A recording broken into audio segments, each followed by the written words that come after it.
The Midnight Ride. The old school bus rumbled along the desolate road, its headlights cutting through the darkness like twin beacons in the night.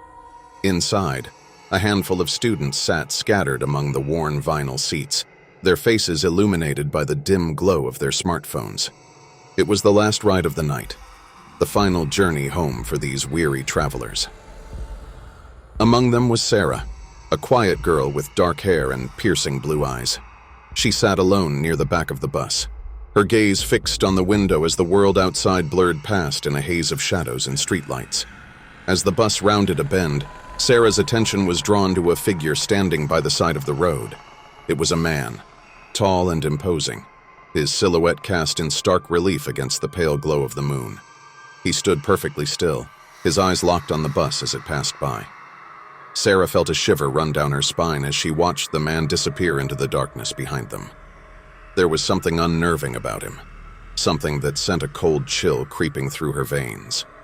She turned her attention back to her phone, trying to shake off the feeling of unease that lingered in the air. But as the bus continued down the winding road, Sarah couldn't shake the sense that they were being watched and that someone, or something, was following them from the shadows. As they approached a particularly isolated stretch of road, the bus suddenly lurched to a halt, sending the students lurching forward in their seats. Confused murmurs rippled through the air as they looked around, searching for the cause of the sudden stop. "What's going on?" someone called out, their voice tinged with panic. The bus driver, a grizzled old man named Mr. Jenkins, stepped out from behind the wheel, his brow furrowed in concern. "We've got a flat tire," he announced, his voice gruff. "Looks like we're going to be stuck here for a while." Groans of frustration filled the air as the students realized they would be delayed on their journey home. Some began to grumble and complain, while others resigned themselves to the wait, sinking back into their seats with a sigh. Sarah felt a knot of fear tighten in her chest as she looked out into the darkness surrounding them. The road stretched out ahead like a black ribbon, disappearing into the night like a pathway to nowhere.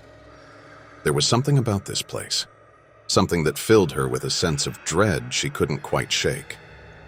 As Mr. Jenkins set to work changing the tire, Sarah's gaze was drawn once again to the window. In the distance, she thought she saw movement, a flicker of movement among the trees that lined the road. She squinted, trying to make out what it was.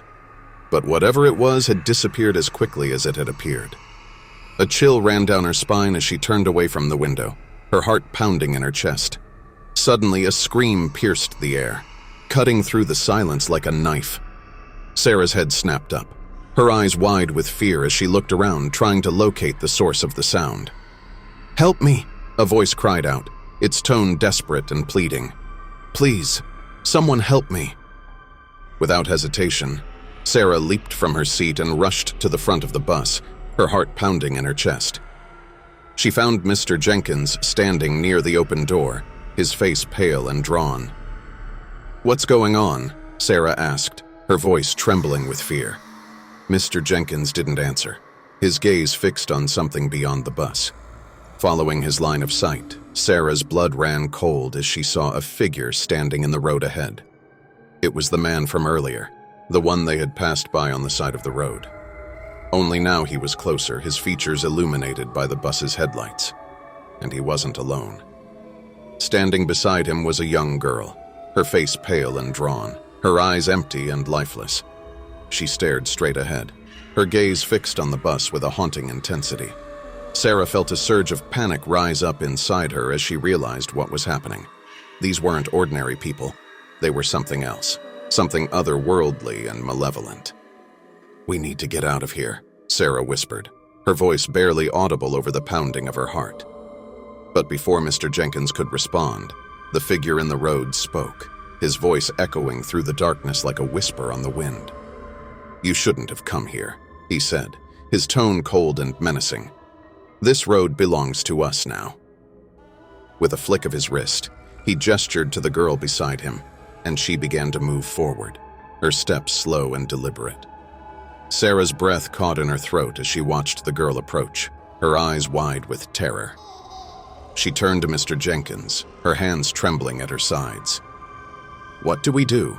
she asked, her voice trembling with fear. Mr. Jenkins didn't answer, his gaze fixed on the approaching figure with a mixture of dread and resignation. As the girl drew closer, Sarah felt a surge of adrenaline course through her veins. She knew she had to do something, anything, to protect herself and the others on the bus. With a sudden burst of courage, she lunged forward, grabbing hold of the emergency exit lever and pulling with all her strength. The door swung open with a loud creak, revealing the darkness beyond. "Run!" Sarah shouted, her voice echoing through the night. "Get out while you still can!" Without hesitation, the other students scrambled to their feet, rushing past Sarah and out into the darkness. Some stumbled and fell as they fled, but none looked back, their only thought to escape the horror that lurked in the shadows. Sarah hesitated for only a moment, her eyes fixed on the figure in the road.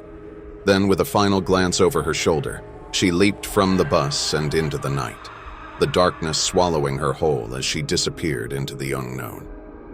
And as the last of the students vanished into the darkness, the figure in the road let out a low, guttural laugh, the sound echoing through the night like a promise of horrors yet to come.